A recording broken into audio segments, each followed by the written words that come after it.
I'm on Miami Beach. I went to a guy named Milton Butterball.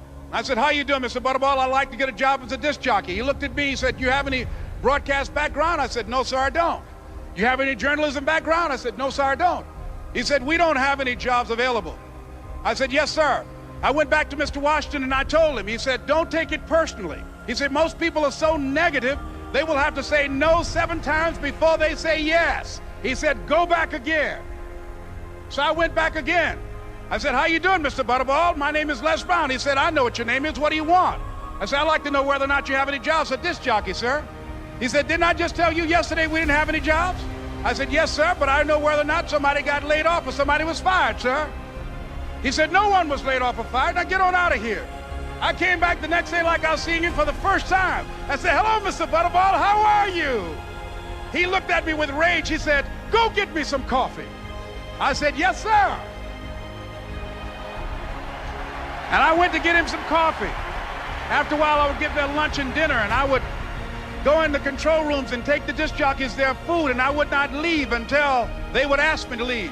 One Saturday afternoon, while I was at the radio station, a guy named Rock was drinking while he was on the air.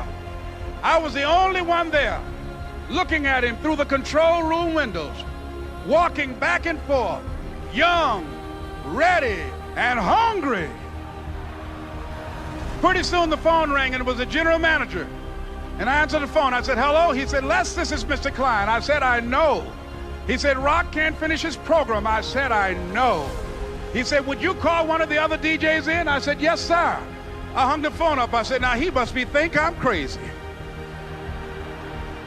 I called my mom and my girlfriend, Cassandra. I said, y'all turn up the radio and come out on the front porch. I'm about to come on the air. I waited for about 20 minutes, and I called him back. I said, Mr. Klein, I can't find nobody. He said, young boy, do you know how to work the controls? I said, yes, sir. He said, go in there and don't say nothing here. I said, yes, sir. I couldn't wait to get behind those controls. I put on an old Stevie Wonder record called Fingertips.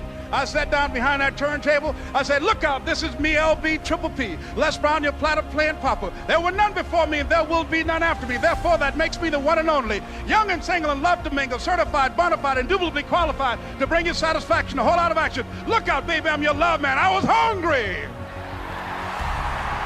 I was hungry. You got to be hungry. Begin to know that you have greatness within you.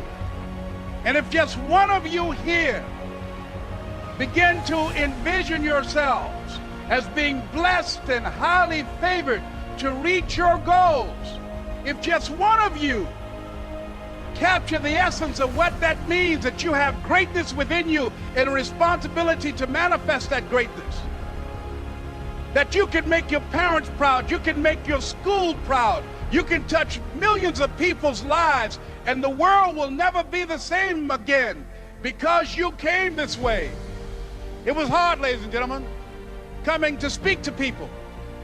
And I was facing financial difficulties in my own life.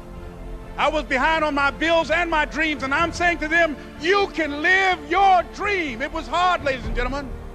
It was very difficult to pick myself up each day believing that I could do it. There were times that I doubted myself.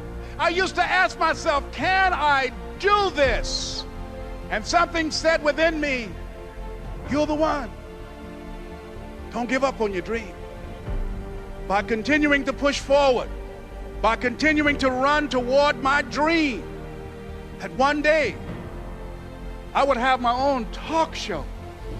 It's a long shot, ladies and gentlemen, from Liberty City, an abandoned building on a floor, never knowing my mother or father. It's a long shot. Being here with you today in this dome in Atlanta, it's a long shot. No college training, labeled educable, mentally retarded, but I kept running toward my dream. Don't stop.